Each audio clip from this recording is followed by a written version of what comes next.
ਵਾਹਿਗੁਰੂ ਵਾਹਿਗੁਰੂ ਵਾਹਿਗੁਰੂ ਵਾਹਿਗੁਰੂ ਵਾਹਿਗੁਰੂ। ਜੋ ਹਮ ਬਾਂਧੇ ਮੋਹ ਫਾਸ, ਹਮ प्रेम बदन तुम बाधे। अपने छूटन को जतन करो, हम छूटे तुम आराधे। जो हम बांधे मोह फास, हम प्रेम बदन तुम बाधे। अपने छूटन को जतन करो, हम छूटे तुम आराधे। माधवे जानत हो जैसी तैसी, अब कहा करोगे ऐसी। रहाओ मीन पकड़ फांके वर काट्यो, रांध कियो बहुबानी। खंड खंड कर भोजन कीनो, ताऊ ना बिसरियो पानी। आपन बाप नाही किसी को, पावन को हर राजा। मोह पटल सब जगत बेआप्यो, भगत नहीं संतापा। कह रविदास भगत एक बाडी, अब एह कास्यों कहिए। जा कारण हम तुम्हें आराधे, सो दुख अजहू सहिए। कह रविदास भगत एक बाडी, अब एह कास्यों कहिए। जा कारण हम तुम आराधे, सो दुख अजहू सहिए। वाहिगुरु जी का खालसा, वाहिगुरु जी की फतेह। जुगो जुग अटल चवर छतर तख्त जी दे मालक, दसां ही पातशाहियों की आत्मक जोत। धन धन साहिब श्री गुरु ग्रंथ साहिब महाराज जी दी पावन पवित्र हजूरी अंदर गुरुद्वारा मंजी साहिब दीवान हाल सचखंड श्री हरमंदर साहिब जी विखे ਅੰਮ੍ਰਿਤ ਵੇਲੇ ਤੋਂ ਆਪ ਸੰਗਤਾਂ ਸਜੇ ਹੋਏ ਦੀਵਾਨਾਂ ਅੰਦਰ ਹਾਜ਼ਰੀਆਂ ਲਗਵਾ ਰਹੇ ਹੋ। ਆਓ ਗੁਰ ਸੰਗਤ ਜੀ, ਸੋ ਇਸ ਸਥਾਨ ਦੀ ਨਿਤ ਦੀ ਮਰਿਆਦਾ ਅਨੁਸਾਰ ਜੋ ਸੱਚਖੰਡ ਸ੍ਰੀ ਹਰਮੰਦਰ ਸਾਹਿਬ ਜੀ ਅੰਦਰ ਪਾਵਨ ਮੁਖਵਾਕ ਦੀ ਦਾਤ ਸਤਿਗੁਰੂ ਜੀ ਬਖਸ਼ਿਸ਼ ਕਰਦੇ ਹਨ। ਪਾਵਨ ਮੁਖਵਾਕ ਦੀ ਵਿਚਾਰ ਸਰਵਣ ਕਰਨ ਵਾਸਤੇ ਆਪਾਂ ਸਾਰੇ ਗੁਰੂ ਚਰਨਾਂ ਵਿੱਚ ਇਕੱਤਰ ਹੁੰਦੇ ਹਾਂ। ਸਮੁੱਚੀਆਂ ਸੰਗਤਾਂ ਇੱਕ ਵਾਰ ਕਰੋ ਰਸਨਾ ਪਵਿੱਤਰ, ਸਾਰੇ ਹੀ ਉਚਾਰਨ ਕਰੋ ਜੀ। ਸਤਨਾਮ ਸ੍ਰੀ ਵਾਹਿਗੁਰੂ ਸਾਹਿਬ ਜੀ। ਸਤਨਾਮ श्री वाहिगुरु साहिब जी। जो हम बांधे मोह फास, हम प्रेम बदन तुम बाधे। ਅੱਜ ਦਾ ਇਹ ਪਾਵਨ ਮੁਖਵਾਕ ਰਾਗ ਸੋਰਠ ਹੈ। ਪ੍ਰਭੂ ਭਗਤ ਰਵਿਦਾਸ ਜੀ ਤਿੰਨਾਂ ਦੇ ਮੁਖ ਤੋਂ ਉਚਾਰਨ ਕੀਤਾ ਹੋਇਆ ਇਹ ਪਾਵਨ ਸ਼ਬਦ ਹੈ। ਇਹ ਪਾਵਨ ਸ਼ਬਦ ਸਾਹਿਬ ਸ੍ਰੀ ਗੁਰੂ ਗ੍ਰੰਥ ਸਾਹਿਬ ਮਹਾਰਾਜ ਜੀ ਅੰਦਰ 658 ਅੰਗ ਦੇ ਉੱਪਰ ਸੁਸ਼ੋਭਿਤ ਹੈ। ਇਸ ਪਾਵਨ ਸ਼ਬਦ ਦੇ ਅੰਦਰ ਭਗਤ ਰਵਿਦਾਸ ਜੀ ਨੇ ਆਰੰਭਕ ਪੰਕਤੀ ਦੇ ਵਿੱਚ ਪਰਮਾਤਮਾ ਵਾਹਿਗੁਰੂ ਜੀ ਨੂੰ ਸਨਮੁਖ ਰੱਖ ਕੇ ਬੇਨਤੀਆਂ ਕੀਤੀਆਂ ਨੇ। ਪ੍ਰੇਮ ਦੇ ਵਿੱਚ ਆ ਕਰਕੇ ਭਗਤ ਜੀ ਬੇਨਤੀ ਕਰਦੇ ਹਨ, ਜਾਓ ਹਮ ਬਾਂਧੇ ਮੋਹ ਫਾਸ, ਹਮ ਪ੍ਰੇਮ ਬੱਧਨ ਤੁਮ ਬਾਧੇ। ਅਗਲੀ ਪੰਕਤੀ ਹੈ, ਆਪਣੇ ਛੂਟਨ ਕੋ ਯਤਨ ਕਰੋ, ਹਮ ਛੂਟੇ ਤੁਮ ਆਰਾਧੇ। ਐ ਪ੍ਰਭੂ, ਜਾਓ ਹਮ ਬਾਂਧੇ ਮੋਹ ਫਾਸ। ਮੋਹ ਦਾ ਅਰਥ ਭਾਈ ਕਾਨ ਸਿੰਘ ਜੀ ਨਾਭਾ ਬੇਹੋਸ਼ੀ ਵੀ ਕਰਦੇ ਹਨ, ਅਗਿਆਨਤਾ ਵੀ ਕਰਦੇ ਨੇ, ਦੁੱਖ ਅਤੇ ਕਲੇਸ਼ ਵੀ ਕਰਦੇ ਹਨ। ਸਾਰਾ ਸੰਸਾਰ ਮੋਹ ਦੀਆਂ ਫਾਈਆਂ ਦੇ ਵਿੱਚ ਵੱਜਾ ਹੈ। ਧੰਨ ਗੁਰੂ ਨਾਨਕ ਸਾਹਿਬ ਮਹਾਰਾਜ ਜੀ ਦੇ ਪਾਵਨ ਬਚਨ ਆਪਾਂ ਕੀਰਤਨ ਸੋਲੇ ਬਾਣੀ ਦੇ ਅੰਦਰ ਪੜ੍ਹਦੇ ਹਾਂ। ਤਿਤ ਸਰਵਰੜੈ ਭਈਲੇ ਨਿਵਾਸਾ, ਪਾਣੀ ਪਾਵਕ ਤਿਨਹਿ ਕੀਆ। ਪੰਕ ਜੋ ਮੋਹ ਪਗ ਨਹੀਂ ਚਾਲੈ, ਹਮ ਦੇਖਾਂ ਤਹਿ ਡੂਬੀ ਅਲੇ। ਸਤਿਗੁਰੂ ਉੱਥੇ ਬਖਸ਼ਿਸ਼ ਕਰਦੇ ਹਨ ਕਿ ਇਹ ਸੰਸਾਰ ਇੱਕ ਭਿਆਨਕ ਸਾਗਰ ਹੈ। ਤਿਤ ਸਰਵਰੜੈ ਭਈਲੇ ਨਿਵਾਸਾ, ਇਹ ਸੰਸਾਰ ਸਾਗਰ ਦੇ ਅੰਦਰ ਜੀਵਾਂ ਦਾ ਨਿਵਾਸ ਹੋਇਆ। ਅੱਗੇ ਗੁਰੂ ਜੀ ਨੇ ਜ਼ਿਕਰ ਕੀਤਾ ਹੈ, ਪਾਣੀ ਪਾਵਕ ਤਿਨਹਿ ਕੀਆ, ਪੰਕ ਜੋ ਮੋਹ ਪਗ ਨਹੀਂ ਚੱਲ। ਇਹ ਮੋਹ ਰੂਪੀ ਚੱਕੜ ਦੇ ਵਿੱਚ ਪੈਰ ਜਿਹੜਾ ਹੈ ਨਿਕਲਦਾ ਹੀ ਨਹੀਂ। ਹਮ ਦੇਖਾਂ ਤਹਿ ਡੂਬੀ ਅਲੇ, ਸਾਡੇ ਦੇਖਦਿਆਂ ਦੇਖਦਿਆਂ ਅਨੇਕਾਂ ਹੀ ਲੋਕ ਮੋਹ ਰੂਪੀ ਚੱਕੜ ਦੇ ਵਿੱਚ ਡੁੱਬ ਗਏ। ਕਿਉਂਕਿ ਆਪਾਂ ਸਾਰੇ ਜਾਣਦੇ ਹਾਂ ਕਿ ਜੇ ਕੋਈ ਮਨੁੱਖ ਚਿੱਕੜ ਦੇ ਵਿੱਚ ਫਸ ਜਾਵੇ, ਭਾਵੇਂ ਜਿੰਨਾ ਮਰਜ਼ੀ ਉਹ ਚਿੱਕੜ ਚੋਂ ਨਿਕਲਣ ਦਾ ਯਤਨ ਕਰੇ, ਆਪਣੇ ਹੱਥ ਪੈਰ ਮਾਰੇ, ਸਗੋਂ ਚਿੱਕੜ ਚੋਂ ਨਿਕਲਣ ਦੀ ਬਜਾਏ ਉਹ ਚਿੱਕੜ ਦੇ ਵਿੱਚ ਹੋਰ ਫਸਦਾ ਜਾਂਦਾ ਹੈ। ਇਸੇ ਤਰ੍ਹਾਂ ਇਹ ਮੋਹ ਦੀਆਂ ਤੰਦਾਂ ਹਨ। ਪਹਿਲਾਂ ਪਤਨੀ ਦੇ ਨਾਲ ਸੰਜੋਗ ਬਣਿਆ, ਫਿਰ ਅੱਗੇ ਬੱਚੇ, ਫਿਰ ਪੋਤੇ ਪੋਤੀਆਂ, ਪਰਿਵਾਰਾਂ ਦੇ ਮੋਹ ਦੇ ਵਿੱਚ ਹੀ ਵੱਜਦਾ ਗਿਆ। ਜਮ ਜਮ ਮਰੈ, ਮਰੈ ਫਿਰ ਜੰਮੈ, ਬਹੁਤ ਸਜਾਏ ਪਿਆ ਦੇਸ ਲੰਮੈ। ਅਸਲ ਵਿੱਚ ਬਾਰ-ਬਾਰ ਜਨਮ ਮਰਨ ਦਾ ਕਾਰਨ ਹੀ ਇਹ ਮੋਹ ਦੀਆਂ ਫਾਈਆਂ ਹਨ। ਸਤਿਗੁਰੂ ਇੱਥੇ ਬਖਸ਼ਿਸ਼ ਕਰਦੇ ਹਨ ਭਗਤ ਰਵਿਦਾਸ ਜੀ। ਪਹਿਲਾ ਸ਼ਬਦ ਹੈ ਮੋਹ, ਤੇ ਦੂਜੀ ਪੰਕਤੀ ਅੰਦਰ ਜ਼ਿਕਰ ਕਰਦੇ ਹਨ ਪ੍ਰੇਮ ਦਾ। ਜੇ ਮੋਹ ਇਹ ਆਪਣੇ ਤੱਕ ਸੀਮਤ ਹੈ, ਪ੍ਰੇਮ ਦੂਸਰਿਆਂ ਨੂੰ ਵੰਡਦਾ ਹੈ। ਮੋਹ ਕਹਿੰਦਾ ਹੈ ਇਹ ਵੀ ਮੇਰਾ ਹੈ, ਆ ਵੀ ਮੇਰਾ ਹੈ। ਪ੍ਰੇਮ ਕਹਿੰਦਾ ਹੈ ਇਹ ਵੀ ਤੇਰਾ ਹੈ, ਇਹ ਵੀ ਤੇਰਾ ਹੈ।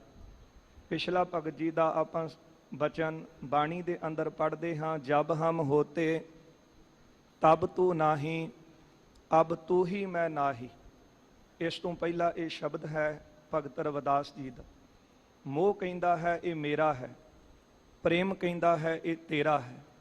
ਮੋਹ ਦਾ ਇੱਕ ਦਾਇਰਾ ਹੈ, ਮੋਹ ਦੀ ਇੱਕ ਸੀਮਾ ਹੈ, ਪਰ ਪ੍ਰੇਮ ਦੀ ਸੀਮਾ ਕੋਈ ਨਹੀਂ, ਪ੍ਰੇਮ ਦਾ ਦਾਇਰਾ ਕੋਈ ਨਹੀਂ।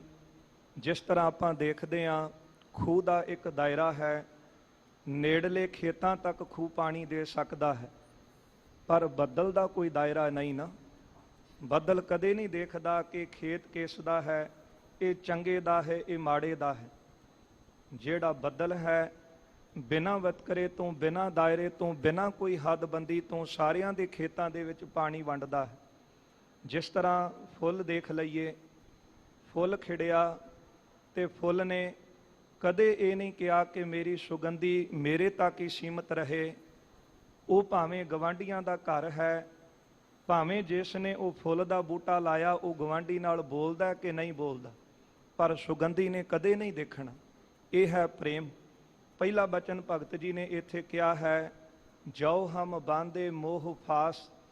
ਇਹ ਮੋਹ ਦੀਆਂ ਫਾਈਆਂ ਦੇ ਵਿੱਚ ਜਦੋਂ ਅਸੀਂ ਵੱਜੇ ਸੀ, ਪਰ ਅੱਗੇ ਬਚਨ ਕੀਤਾ ਹੈ ਪ੍ਰੇਮ ਬੰਧਨ ਤੁਮ ਬਾਧੇ। ਪਰ ਐ ਵਾਹਿਗੁਰੂ, ਅਸੀਂ ਪ੍ਰੇਮ ਦੇ ਬੰਧਨ ਦੇ ਵਿੱਚ ਤੈਨੂੰ ਬੰਨ ਲਿਆ ਹੈ, ਕਿਉਂਕਿ ਉਹ ਪ੍ਰਭੂ ਦਾ ਜਿਸ ਦਾ ਚੱਕਰ ਚਿਹਨ ਕੋਈ ਨਹੀਂ, ਉਸ ਪ੍ਰਮਾਤਮਾ ਦੀ ਪ੍ਰਾਪਤੀ ਪ੍ਰੇਮਾ ਭਗਤੀ ਦੁਆਰਾ ਹੋ ਸਕਦੀ ਹੈ। ਕਿਉਂਕਿ ਪ੍ਰੇਮ ਤੋਂ ਬਿਨਾਂ ਕੀਤਾ ਗਿਆ ਹਰੇਕ ਕਰਮ ਜਿਹੜਾ ਹੈ ਉਹ ਖਾਲੀ ਹੈ। ਵਿਦਵਾਨ ਪ੍ਰੇਮ ਦੇ ਅਰਥ ਕਰਦੇ ਹਨ ਕਿ ਜਿਸ ਤਰ੍ਹਾਂ ਬਰਾਤ ਦੇ ਵਿੱਚ ਲਾੜਾ ਨਾ ਹੋਵੇ ਤੇ ਲਾੜੇ ਤੋਂ ਬਿਨਾਂ ਬਰਾਤ ਸ਼ੋਭਦੀ ਨਹੀਂ, ਇਸੇ ਤਰ੍ਹਾਂ ਕੋਈ ਵੀ ਆਪਾਂ ਕਰਮ ਕਰਦੇ ਹਾਂ, ਜੇ ਉਹਦੇ ਵਿੱਚ ਪ੍ਰੇਮ ਨਹੀਂ ਤੇ ਪ੍ਰੇਮ ਤੋਂ ਬਿਨਾਂ ਕੀਤਾ ਗਿਆ ਕਰਮ ਕੇਵਲ ਇੱਕ ਕਰਮਕਾਂਡ ਬਣ ਕੇ ਰਹਿ ਜਾਂਦਾ। ਪ੍ਰੇਮ ਦਾ ਜਿਹੜਾ ਮਾਰਗ ਹੈ ਉਹ ਵਿਦਵਾਨਾਂ ਨੇ ਬਿਹੰਗ ਦਾ ਮਾਰਗ ਦੱਸਿਆ ਹੈ, ਪੰਛੀ ਦਾ ਮਾਰਗ। ਜਿਸ ਤਰ੍ਹਾਂ ਪੰਛੀ ਉਡਾਰੀ ਮਾਰ ਕੇ ਆਪਣੀ ਮੰਜ਼ਿਲ ਛੇਤੀ ਤੈਅ ਕਰ ਲੈਂਦਾ ਹੈ, ਪਰ ਜਿਹੜਾ ਕੀੜੇ ਹਨ, ਕੀੜੀਆਂ ਦਰਖਤ ਦੇ ਜੜ ਤੋਂ ਲੈ ਕੇ ਸਿਖਰ ਤੱਕ ਜਾਣ ਵਾਸਤੇ ਬਹੁਤ ਸਮਾਂ ਲਾਉਂਦੀਆਂ। ਕਰਮਕਾਂਡੀ ਦਾ ਮਾਰਗ ਕੀਟੀ ਮਾਰਗ ਹੈ। ਧੰਨ ਗੁਰੂ ਨਾਨਕ ਸਾਹਿਬ ਮਹਾਰਾਜ ਜੀ ਨੇ ਪ੍ਰਭੂ ਦੇ ਨਾਲ ਪ੍ਰੇਮਾ ਭਗਤੀ ਕੀਤੀ। ਨਾਨਕ ਨਾਮ ਨਿਰੰਜਨ ਜਾਣਿਓ, ਕੀਨੀ ਭਗਤ ਪ੍ਰੇਮ ਲਿਵਲਾਈ। ਧੰਨ ਗੁਰੂ ਕਲਗੀਧਰ ਸਾਹਿਬ ਸੱਚੇ ਪਾਤਸ਼ਾਹ ਜੀ ਦੇ ਬਚਨ ਪੜ੍ਹਦੇ ਹਾਂ। ਕਹਾਂ ਭਇਓ ਜੋ ਦੋ ਲੋਚਨ ਮੂੰਦ ਕੈ, ਬੈਠ ਰਹਿਓ ਬਕ ਧਿਆਨ ਲਗਾਇਓ। ਕੀ ਹੋਇਆ? ਬਗਲੇ ਵੱਤ ਸਮਾਧੀ ਲਾ ਕੇ ਤੂੰ ਨੇਤਰ ਬੰਦ ਕਰਕੇ ਕੇਵਲ ਕਰਮ ਕਾਂਡਾਂ ਦੇ ਵਿੱਚ ਲੱਗਾ ਰਿਹਾ, ਲੋਕਾਂ ਨੂੰ ਭਰਮਾਉਣ ਦੇ ਵਿੱਚ ਲੱਗਾ ਰਿਹਾ ਕਿ ਮੈਂ ਭਗਤ ਹਾਂ, ਮੈਂ ਵੀ ਪ੍ਰਭੂ ਭਗਤ ਹਾਂ, ਪਰ ਉਹ ਨੇਤਰ ਕੇਵਲ ਦਿਖਾਵੇ ਮਾਤਰ ਬੰਦ ਕੀਤੇ ਨੇ। ਕਹਾਂ ਭਇਓ ਜੋ ਦੋ ਲੋਚਨ ਮੂੰਦ ਕੈ, ਬੈਠ ਰਹਿਓ ਬਕ ਧਿਆਨ ਲਗਾਇਓ। ਨਾਤ ਫਿਰਿਓ ਲੀਏ ਸਾਤ ਸਮੁੰਦਰਨ ਲੋਕ ਗਇਓ, ਪਰ ਲੋਕ ਗਵਾਇਓ। ਭਾਵੇਂ ਸਾਰੇ ਤੀਰਥਾਂ ਤੇ ਉੱਤੇ ਜਾ ਕੇ ਨਹਾ ਲਿਆ, ਜੇ ਪ੍ਰਭੂ ਦਾ ਨਾਮ ਹੀ ਅੰਦਰ ਨਹੀਂ, ਪ੍ਰਭੂ ਦੇ ਨਾਲ ਪ੍ਰੇਮ ਹੀ ਨਹੀਂ, ਤੇ ਫਿਰ ਇੱਕ ਕੇਵਲ ਕਰਮਕਾਂਡ ਬਣ ਕੇ ਰਹਿ ਜਾਵੇਗਾ। ਨਾਤ ਫਿਰਿਓ ਲੀਏ ਸਾਤ ਸਮੁੰਦਰਨ ਲੋਕ ਗਇਓ, ਪਰ ਲੋਕ ਗਵਾਇਓ। ਬਾਸ ਕੀਓ ਵਿਖਿਆਨ ਸੋ ਬੈਠ ਕੈ, ਐਸੇ ਹੀ ਐਸੇ ਸੋ ਬੈਸ ਬਿਤਾਇਓ। ਸਾਚ ਕਹੋ ਸੁਨ ਲੇਹੋ ਸਬੈ। ਧੰਨ ਗੁਰੂ ਕਲਗੀਧਰ ਸਾਹਿਬ ਸੱਚੇ ਪਾਤਸ਼ਾਹ ਮਹਾਰਾਜ ਕਹਿਣ ਲੱਗੇ, ਇਹ ਮੈਂ ਸੱਚ ਕਹਿਣਾ ਹਾਂ। ਐ ਪ੍ਰੇਮੀ ਜਨੋ, ਧਿਆਨ ਦੇ ਨਾਲ ਇਹ ਗੱਲ ਨੂੰ ਸੁਣਨਾ ਕਰੋ। ਜਿਨ ਪ੍ਰੇਮ ਕੀਓ ਤਿਨ ਹੀ ਪ੍ਰਭ ਪਾਇਓ। ਅਸਲ ਵਿੱਚ ਪ੍ਰਭੂ ਦੀ ਪ੍ਰਾਪਤੀ ਪ੍ਰੇਮ ਕਰਨ ਵਾਲਿਆਂ ਨੇ ਕੀਤੀ ਹੈ। ਭਗਤ ਜੀ ਦਾ ਇਹ ਪਾਵਨ ਸ਼ਬਦ, ਜਿਹਦੇ ਵਿੱਚ ਪਹਿਲਾ ਜ਼ਿਕਰ ਭਗਤ ਜੀ ਨੇ ਮੋਹ ਦਾ ਕੀਤਾ ਹੈ ਕਿ ਸਾਨੂੰ ਮੋਹ ਦੀਆਂ ਫਾਈਆਂ ਨੇ ਜਕੜਿਆ ਹੋਇਆ ਹੈ, ਪਰ ਮੋਹ ਦੀਆਂ ਫਾਈਆਂ ਕਿਸ ਤਰ੍ਹਾਂ ਟੁੱਟ ਸਕਦੀਆਂ ਨੇ? ਉਹ ਗੁਰੂ ਜੀ ਦਾ ਬਚਨ ਹੈ, ਤਿਤ ਸਰਵਰ ਡੈ ਭਈਲੇ ਨਿਵਾਸਾ, ਪਾਣੀ ਪਾਵਕ ਤਿਨਹੀਂ ਕੀਆ, ਪੰਕ ਜੋ ਮੋਹ ਪਗ ਨਹੀਂ ਚਾਲੈ, ਹਮ ਦੇਖਾਂ ਤਹ ਡੂਬੀ ਅਲੇ। ਅੱਗੇ ਬਚਨ ਹਨ, ਮਨ ਏਕ ਨ ਚੇਤਸ ਮੂੜ ਮਨਾ, ਹਰ ਬਿਸਰਤ ਤੇਰੇ ਗੁਣ ਗਲੇ। ਅੱਗੇ ਰਹਾਓ, ਅੱਗੇ ਬਖਸ਼ਿਸ਼ ਕਰਦੇ ਹਨ, ਰਹਾਓ ਬੇਨਤੀ ਕਰ ਨਾ ਹੋ ਜਤੀ, ਸਤੀ ਨਹੀਂ ਪੜਿਆ। ਜੇ ਤੂੰ ਇਹ ਮੋਹ ਦੀਆਂ ਤੰਦਾਂ ਤੋਂ ਬਚਣਾ ਚਾਹੁੰਦਾ ਹੈ ਤੇ ਫਿਰ ਪ੍ਰਭੂ ਅੱਗੇ ਬੇਨਤੀ ਕਰਕੇ, ਸਤਿਗੁਰੂ ਐ ਪ੍ਰਭੂ, ਨਾ ਮੈਂ ਕੋਈ ਜਤੀ ਹਾਂ, ਨਾ ਸਤੀ ਹਾਂ, ਤੇ ਨਾ ਹੀ ਕੋਈ ਮੈਂ ਬ੍ਰਹਮ ਵਿਦਿਆ ਪੜ੍ਹੀ ਹੈ। ਨਾ ਹਉ ਜਤੀ ਸਤੀ ਨਹੀਂ ਪੜਿਆ, ਮੂਰਖ ਮੁਗਦਾ ਜਨਮ ਭਇਆ। ਮੈਂ ਮੂਰਖਾਂ ਦਾ ਵੀ ਮੂਰਖ ਹਾਂ। ਮੂਰਖ ਮੁਗਦਾ ਜਨਮ ਭਇਆ, ਪ੍ਰਣਵਤ ਨਾਨਕ ਤਿਨ ਕੀ ਸਰਣਾ, ਜਿਨ ਤੂੰ ਨਾਹੀ ਵਿਸਰਿਆ। ਇਹ ਮੋਹ ਤੋਂ ਤਾਂ ਹੀ ਨਿਕਲ ਸਕਦੇ ਆ ਜਿਹੜੇ ਪ੍ਰਭੂ ਦੇ ਪਿਆਰੇ ਨੇ। ਜਦੋਂ ਉਹਨਾਂ ਦੇ ਚਰਨਾਂ ਵਿੱਚ ਜਾ ਕੇ ਬੈਠਾਂਗੇ ਤੇ ਉਹ ਪ੍ਰਭੂ ਦੇ ਨਾਲ ਪ੍ਰੇਮ ਕਰਨ ਦੀ ਜਾਚ ਸਿਖਾਉਣਗੇ, ਤਾਈਓ ਇਹ ਮੋਹ ਦੀਆਂ ਤੰਦਾਂ ਟੁੱਟ ਸਕਦੀਆਂ ਹਨ। ਅੱਗੇ ਭਗਤ ਜੀ ਬਖਸ਼ਿਸ਼ ਕਰਦੇ ਹਨ, ਹਮ ਪ੍ਰੇਮ ਬੰਧਨ ਤੁਮ ਬਾਧੇ। ਅਸੀਂ ਮੋਹ ਦੀਆਂ ਤੰਦਾਂ ਦੇ ਵਿੱਚ ਫਸੇ ਸਾਂ, ਪਰ ਪ੍ਰਭੂ ਅਸੀਂ ਤਾਂ ਤੈਨੂੰ ਤੇਰਾ ਨਾਮ ਜਪ ਕੇ, ਤੇਰੀ ਭਗਤੀ ਕਰਕੇ ਮੋਹ ਤੋਂ ਨਿਕਲ ਚੁੱਕੇ ਹਾਂ। ਪਰ ਅਸੀਂ ਪ੍ਰੇਮ ਦੀਆਂ ਰੱਸੀਆਂ ਦੇ ਨਾਲ, ਪ੍ਰੇਮ ਦੀਆਂ ਡੋਰਾਂ ਦੇ ਨਾਲ ਤੈਨੂੰ ਬੰਨ ਲਿਆ ਹੈ। ਆਪਣੇ ਛੂਟਨ ਕੋ ਯਤਨ ਕਰੋ। ਅਸੀਂ ਤਾਂ ਤੁਹਾਡਾ ਨਾਮ ਜਪ ਕੇ ਬੰਧਨਾਂ ਤੋਂ ਛੁੱਟ ਗਏ, ਮੋਹ ਦੀਆਂ ਫਾਈਆਂ ਤੋਂ ਛੁੱਟ ਗਏ, ਪਰ ਹੁਣ ਤੁਹਾਨੂੰ ਪ੍ਰੇਮ ਦੀ ਡੋਰੀ ਦੇ ਨਾਲ ਅਸੀਂ ਬੰਨ ਲਿਆ, ਪ੍ਰੇਮ ਦੇ ਨਾਲ ਬੰਨ ਲਿਆ ਹੈ। ਹੁਣ ਤੁਸੀਂ ਆਪਣੇ ਛੁੱਟਣ ਦਾ ਯਤਨ ਕਰੋ। ਹਮ ਛੂਟੇ ਤੁਮ ਆਰਾਧੇ। ਅਸੀਂ ਤਾਂ ਤੁਹਾਡੀ ਆਰਾਧਨਾ ਕਰਕੇ, ਤੁਹਾਡੀ ਭਗਤੀ ਕਰਕੇ। ਇੱਥੇ ਭਗਤ ਜੀ ਨੇ ਕੋਈ ਹਉਮੈ ਵਾਲੀ ਗੱਲ ਨਹੀਂ ਕੀਤੀ ਕਿ ਅਸੀਂ ਮੋਹ ਤੋਂ ਬਚ ਗਏ, ਮੋਹ ਦੀਆਂ ਫਾਈਆਂ ਕੱਟ ਦਿੱਤੀਆਂ। ਭਗਤ ਜੀ ਕਹਿਣ ਲੱਗੇ, ਐ ਪ੍ਰਭੂ ਹਮ ਛੂਟੇ ਤੁਮ ਆਰਾਧੇ।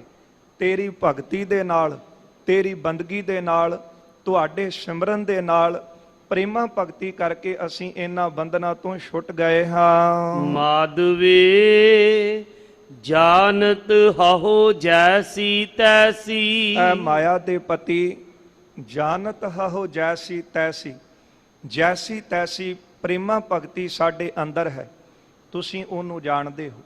ਇਹ ਭਗਤ ਜੀ ਨੇ ਸਿੱਧੇ ਬਚਨ ਕਹੇ ਨੇ ਕਿ ਆ ਪ੍ਰਭੂ ਤੇਰੇ ਤੋਂ ਕੋਈ ਲੁਕਾ ਨਹੀਂ। ਦੁਨਿਆਵੀ ਲੋਕਾਂ ਤੋਂ ਕੁਝ ਲੁਕਾ ਕੀਤੇ ਜਾ ਸਕਦੇ ਨੇ, ਪਰ ਪ੍ਰਭੂ ਤੁਸੀਂ ਤਾਂ ਅੰਤਰਜਾਮੀ ਹੋ ਨਾ। ਮਾਧਵੇ ਜਾਨਤ ਹੋ ਜੈਸੀ ਤੈਸੀ, ਜਿਸ ਤਰ੍ਹਾਂ ਦੀ ਸਿੱਧੀ ਸਾਦੀ ਪ੍ਰੇਮਾ ਭਗਤੀ ਅਸੀਂ ਤੇਰੇ ਨਾਲ ਕੀਤੀ ਹੈ ਨਾ, ਉਹ ਤੁਸੀਂ ਜਾਣਦੇ ਹੋ।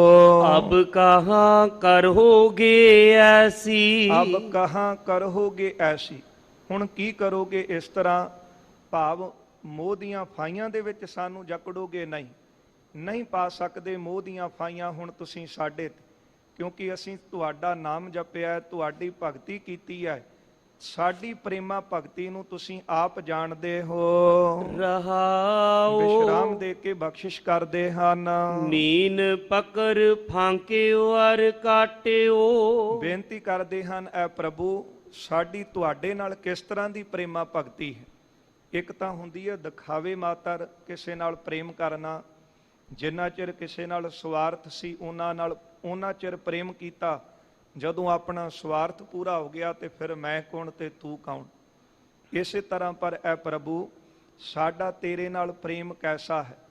ਇੱਥੇ ਭਗਤ ਜੀ ਕੁਝ ਉਦਾਹਰਨਾਂ ਦਿੰਦੇ। ਮੀਨ ਪਕਰ ਫਾਂਕਿਓ ਅਰ ਕਾਟਿਓ। ਮੀਨ ਨਾਮ ਹੈ ਮੱਛੀ ਦਾ। ਜਿਸ ਤਰ੍ਹਾਂ ਮੱਛੀ ਨੂੰ ਫੜ ਕੇ ਫਾਂਕਿਓ ਤੋਂ ਭਾਵ ਫਾੜਿਆ ਗਿਆ, ਤੇ ਫਾੜ ਕੇ ਉਸ ਮੱਛੀ ਨੂੰ ਕਾਟਿਓ ਫਿਰ ਕੱਟ ਦਿੱਤਾ। ਰਾਂਦ ਕੀਓ ਬਹੁਬਾਨੀ। ਤੇ ਬਹੁਬਾਨੀ ਕਈ ਢੰਗ ਤਰੀਕਿਆਂ ਦੇ ਨਾਲ ਉਹਨੂੰ ਫਿਰ ਚੰਗੀ ਤਰ੍ਹਾਂ ਰਿੰਨਿਆ ਭਾਵ ਬਣਾਇਆ।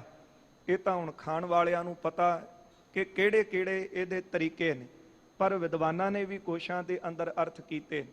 ਕਿਸੇ ਨੇ ਇਹਨੂੰ ਤਰੀ ਵਾਲਾ ਬਣਾਇਆ, ਕਿਸੇ ਨੇ ਇਹਨੂੰ ਸੁੱਕਾ ਬਣਾਇਆ, ਕਈ ਤਰੀਕਿਆਂ ਦੇ ਨਾਲ ਕਿਸੇ ਨੇ ਸੀਖ ਦੇ ਵਿੱਚ ਪਾ ਕੇ ਇਹਨੂੰ ਅੱਗ ਦੇ ਉੱਤੇ ਤਪਾਇਆ। ਭਗਤ ਜੀ ਕਹਿੰਦੇ ਨੇ ਰਾਂਦ ਕੀਓ ਬਹੁਬਾਨੀ।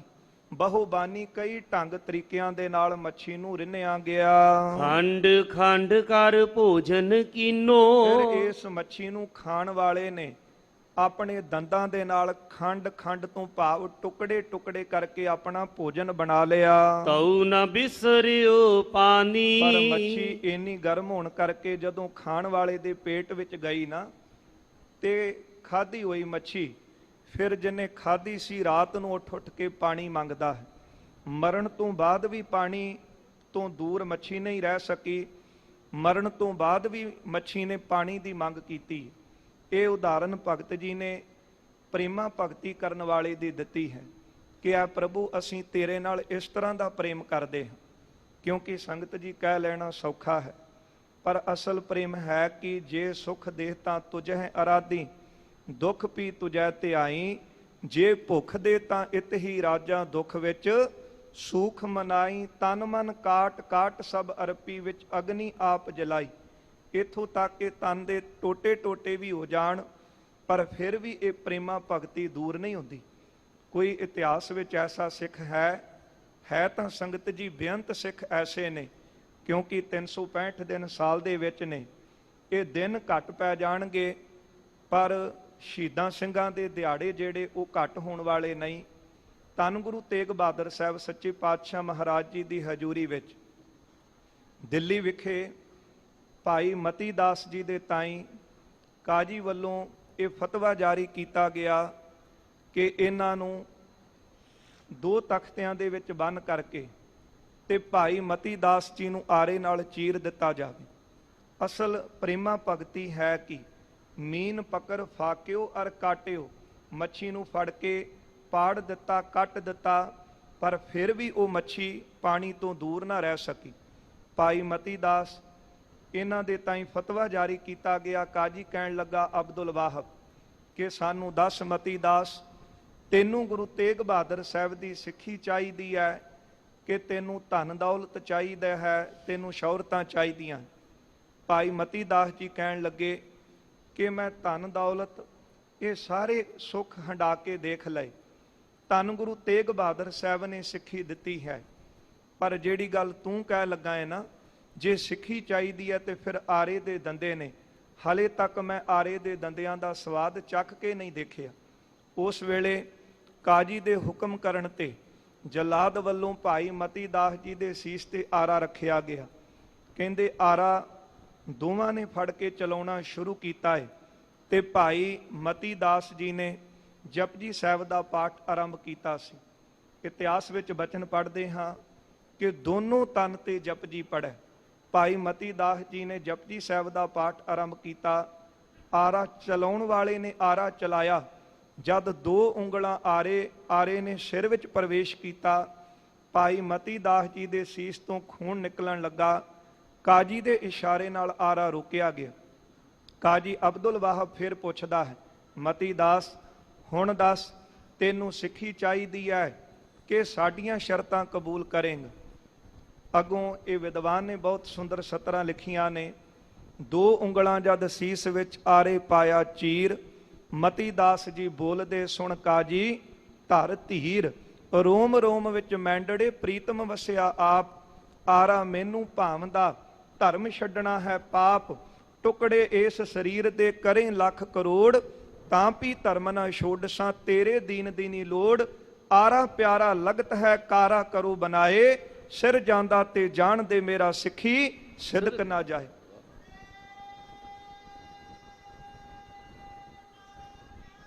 ਸਤਿ ਸ੍ਰੀ ਅਕਾਲ। ਭਗਤ ਜੀ ਇੱਥੇ ਬਖਸ਼ਿਸ਼ ਕਰਦੇ ਨੇ, ਮੀਨ ਪੱਕਰ ਫਾਂਕਿਓ ਅਰ ਕਾਟਿਓ। ਭਾਈ ਮਤੀ ਦਾਸ ਜੀ ਨੂੰ ਫੜ ਕੇ ਕੱਟਿਆ ਗਿਆ, ਪਰ ਆਰੇ ਨੇ ਦੁਫਾੜ ਕਰ ਦਿੱਤਾ। ਪੰਜ ਪ੍ਰਵਾਨ ਪੰਜ ਪ੍ਰਧਾਨ ਵਾਲੀ ਪੌੜੀ ਤੇ ਪਹੁੰਚੇ ਸਨ ਭਾਈ ਮਤੀ ਦਾਸ ਜੀ ਜਦੋਂ ਸਰੀਰ ਦੁਫਾੜ ਹੋ ਗਿਆ। ਪਰ ਇਤਿਹਾਸ ਕਹਿੰਦਾ ਦੋਨੋਂ ਤਨ ਤੇ ਜਪਜੀ ਪੜੈ, ਦੇਖ ਸਭਨ ਕੇ ਮਨ ਅਚਰਜ ਵੱਢੈ। ਦੇਖ ਕੇ ਸਾਰੇ ਹੈਰਾਨ ਹੁੰਦੇ ਨੇ। ਭਾਈ ਮਤੀ ਦਾਸ ਜੀ ਦੇ 2 ਫਾੜਾਂ ਵਿੱਚੋਂ ਇਸ ਤਰ੍ਹਾਂ ਆਵਾਜ਼ ਆ ਰਹੀ ਸੀ, ਜਿਸ ਤਰ੍ਹਾਂ 2 ਪਾਠੀ ਸਿੰਘ ਮਿਲ ਕੇ ਨਵੇਂ ਪਾਤਸ਼ਾਹ ਜੀ ਦੇ ਭੋਗ ਦੇ ਸ਼ਲੋਕ ਪੜ੍ਹ ਰਹੇ ਹੋਣ। ਭਾਈ ਮਤੀ ਦਾਸ ਜੀ ਦੇ 2 ਫਾੜਾਂ ਦੇ ਵਿੱਚੋਂ ਵੀ ਬਾਣੀ ਦੀ ਆਵਾਜ਼ ਆਉਂਦੀ ਰਹੀ। ਪ੍ਰੇਮਾ ਭਗਤੀ ਅੰਦਰੋਂ ਦੂਰ ਨਹੀਂ ਹੋਈ। ਜਦੋਂ ਅੱਗੇ ਕਾਟਿਓ ਭਾਈ ਮਤੀ ਦਾਸ ਜੀ ਨੂੰ ਕੱਟਿਆ ਗਿਆ, ਇਸੇ ਤਰ੍ਹਾਂ ਭਾਈ ਦਿਆਲਾ ਜੀ ਨੂੰ ਪਾਣੀ ਦੇ ਵਿੱਚ ਉਬਾਲਿਆ ਗਿਆ। ਪਰ ਭਾਈ ਦਿਆਲਾ ਜੀ ਵੀ ਬਾਣੀ ਪੜ੍ਹਦੇ ਰਹੇ। ਉਹ ਬਾਣੀ ਜਿਹੜੀ ਅੰਦਰੋਂ ਦੂਰ ਨਾ ਹੋਈ। ਇਸੇ ਤਰ੍ਹਾਂ ਮੀਨ ਪਕਰ ਫਾਕਿਓ ਅਰ ਕਾਂਟਿਓ ਰਾਂਦ ਕੀਓ ਬਹੁਬਾਨੀ।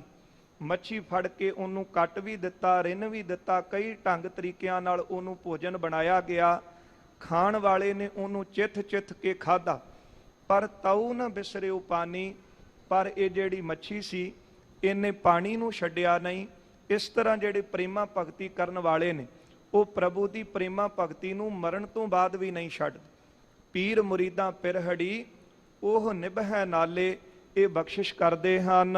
ਆਪਨ ਬਾਪੈ ਨਾਹੀ ਕਿਸੀ ਕੋ। ਕਿਉਂਕਿ ਵਿਪਰਵਾਦੀ ਸੋਚ ਨੇ, ਉੱਚੀ ਜਾਤ ਵਾਲਿਆਂ ਨੇ ਇਹ ਗੱਲਾਂ ਜਿਹੜੀਆਂ ਸੀ ਇਹ ਪ੍ਰਚਲਿਤ ਕੀਤੀਆਂ ਸੀ ਕਿ ਪ੍ਰਭੂ ਦੀ ਭਗਤੀ ਕੇਵਲ ਉੱਚੀ ਜਾਤੀ ਵਾਲੇ ਹੀ ਕਰ ਸਕਦੇ ਨੇ।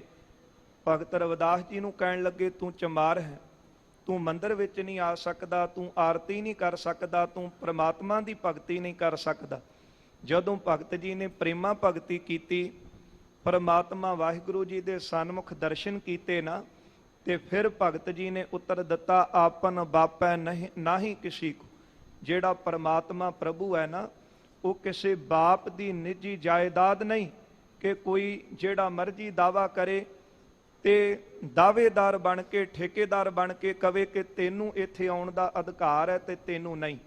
ਭਗਤ ਜੀ ਨੇ ਡੰਕੇ ਦੀ ਚੋਟ ਦੇ ਨਾਲ ਇਹ ਸਾਰੇ ਸੰਸਾਰ ਨੂੰ ਗੱਲ ਕਹੀ। ਕਹਿਣ ਲੱਗੇ, ਆਪਨ ਬਾਪੈ ਨਾਹੀ ਕਿਸੀ ਕੋ। ਉਹ ਪਰਮਾਤਮਾ, ਉਹ ਪ੍ਰਭੂ ਕਿਸੇ ਦੀ ਬਾਪ ਦੀ ਨਿੱਜੀ ਜਾਇਦਾਦ ਨਹੀਂ ਹੈ। ਭਾਵਨ ਕੋ ਹਰ ਰਾਜਾ।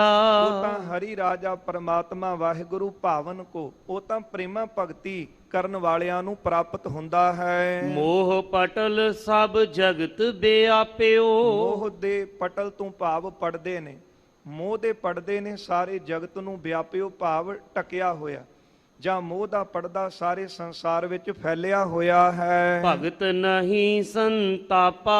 ਪਰ ਇਹ ਜਿਹੜਾ ਮੋਹ ਦਾ ਪਰਦਾ ਹੈ, ਭਗਤ ਨਹੀਂ ਸੰਤਾਪਾ।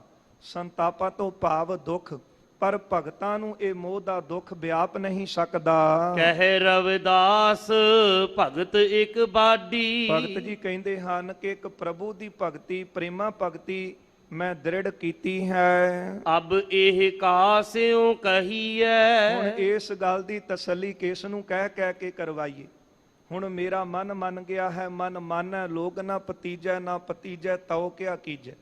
ਕਿਸ ਤਰ੍ਹਾਂ ਕਿਸੇ ਦੀ ਤਸੱਲੀ ਕਰਾ ਕੇ ਦਸੀਏ। ਅਬ ਇਹ ਕਾਸਿਓ ਕਹੀਐ, ਮੈਂ ਤਾਂ ਪ੍ਰਭੂ ਦੀ ਪ੍ਰੇਮਾ ਭਗਤੀ ਨੂੰ ਦ੍ਰਿੜ ਕੀਤਾ ਤੇ ਉਹਦੀ ਪ੍ਰਾਪਤੀ ਕਰ ਲਈ ਹੈ। ਜਾ ਕਾਰਨ ਹਮ ਤੁਮ ਆਰਾਧੇ, ਸੋ ਦੁਖ ਅਜਹੂ ਸਹੀਐ। ਜਿਸ ਕਾਰਨ ਅਸੀਂ ਪ੍ਰਭੂ ਤੈਨੂੰ ਅਰਾਧਿਆ, ਤੇਰੀ ਭਗਤੀ ਕੀਤੀ, ਮੋਹ ਦੀਆਂ ਤੰਦਾਂ ਨੂੰ ਕੱਟਣ ਵਾਸਤੇ, ਸੋ ਦੁਖ ਅਜਹੂ ਸਹੀ ਹੈ। ਉਹ ਹੁਣ ਮੋਹ ਦਾ ਦੁੱਖ ਹੁਣ ਵੀ ਸਹਾਰਾਂਗੇ, ਭਾਵ ਨਹੀਂ ਸਹਾਰਾਂਗੇ। ਪ੍ਰਭੂ ਦੀ ਪ੍ਰੇਮਾ ਭਗਤੀ ਕਰਕੇ ਅਸੀਂ ਮੋਹ ਦੀਆਂ ਤੰਦਾਂ ਕੱਟ ਦਿੱਤੀਆਂ ਨੇ। ਇਹ ਪਾਵਨ ਸ਼ਬਦ ਦੇ ਅੰਦਰ ਭਗਤ ਰਵਿਦਾਸ ਜੀ ਨੇ ਬਖਸ਼ਿਸ਼ ਕੀਤੀ ਹੈ। ਸੰਗਤ ਜੀ, ਅੱਜ 2 ਦਿਹਾੜੇ ਹਨ। ਇੱਕ ਸਿੱਖ ਪੰਥ ਦੇ ਮਹਾਨ ਵਿਦਵਾਨ ਭਾਈ ਗੁਰਦਾਸ ਸਾਹਿਬ ਜੀ, ਉਹਨਾਂ ਦਾ ਸੱਚਖੰਡ ਪਿਆਨਾ, ਤੇ ਸਤਿਗੁਰੂ ਜੀ ਦੇ ਅਨੰਨ ਸੇਵਕ ਮਹਾਨ ਸੂਰਬੀਰ ਯੋਧੇ ਬੁੱਧੀ ਦੇ ਘਰ ਭਾਈ ਬਿਧੀ ਚੰਦ ਜੀ, ਤਿੰਨਾਂ ਦਾ ਵੀ ਸੱਚਖੰਡ ਪਿਆਨਾ ਹੈ। ਭਾਈ ਗੁਰਦਾਸ ਜੀ, ਤਿੰਨਾਂ ਦਾ ਜਨਮ ਸੰਗਤ ਜੀ ਇਸੇ ਤਰ੍ਹਾਂ ਬਾਸਰ ਕੇ ਗਿੱਲਾਂ ਦੇ ਵਿੱਚ ਸੰਮਤ 1609 ਪਿਤਾ ਈਸ਼ਰ ਦਾਸ ਜੀ ਦੇ ਗ੍ਰਹਿ ਵਿਖੇ ਹੋਇਆ। ਆਪ ਜੀ ਰਿਸ਼ਤੇ ਵਜੋਂ ਧੰਨ ਗੁਰੂ ਅਮਰਦਾਸ ਜੀ ਦੇ ਭਤੀਜੇ ਲੱਗਦੇ। ਧੰਨ ਗੁਰੂ ਅਮਰਦਾਸ ਮਹਾਰਾਜ ਜੀ ਦੇ ਪਿਤਾ ਤੇਜਭਾਨ ਜੀ ਤੇ ਭਾਈ ਈਸ਼ਰ ਦਾਸ ਜੀ ਦੇ ਪਿਤਾ ਨੇ ਚੰਦਰਭਾਨ ਜੀ। ਤੇਜਭਾਨ ਜੀ ਦੇ ਪੁੱਤਰ ਹਨ ਧੰਨ ਗੁਰੂ ਅਮਰਦਾਸ ਜੀ। ਚੰਦਰਭਾਨ ਜੀ ਦੇ ਪੁੱਤਰ ਹਨ ਬਾਬਾ ਈਸ਼ਰ ਦਾਸ, ਤੇ ਈਸ਼ਰ ਦਾਸ ਜੀ ਦੇ ਪੁੱਤਰ ਹਨ ਭਾਈ ਗੁਰਦਾਸ ਜੀ। ਭਾਈ ਈਸ਼ਰ ਦਾਸ ਜੀ ਦੇ ਘਰ ਭਾਈ ਗੁਰਦਾਸ ਜੀ ਦਾ ਜਨਮ ਹੋਇਆ। ਧੰਨ ਗੁਰੂ ਅਮਰਦਾਸ ਮਹਾਰਾਜ ਜੀ ਦੀ ਹਜ਼ੂਰੀ ਦੇ ਸਮੇਂ ਆਪ ਜੀ ਨੇ ਸਤਿਗੁਰਾਂ ਦੀ ਸੰਗਤ ਦਾ ਆਨੰਦ ਮਾਣਿਆ।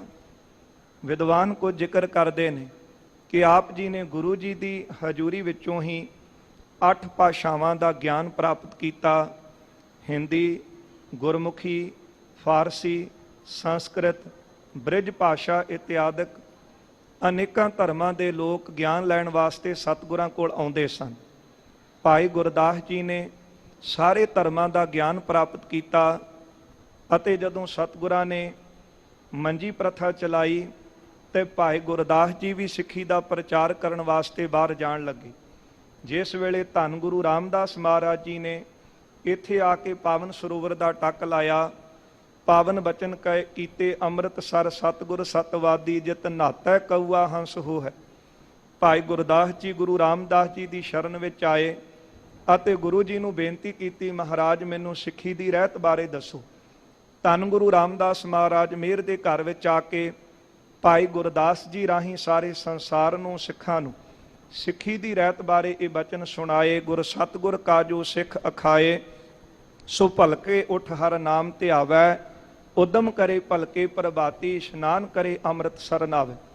ਭਾਈ ਗੁਰਦਾਸ ਜੀ ਸਿੱਖੀ ਦਾ ਪ੍ਰਚਾਰ ਕਰਨ ਵਾਸਤੇ ਦੇਸ਼ ਦੇ ਵੱਖ-ਵੱਖ ਇਲਾਕਿਆਂ ਦੇ ਵਿੱਚ ਵਿਚਰੇ।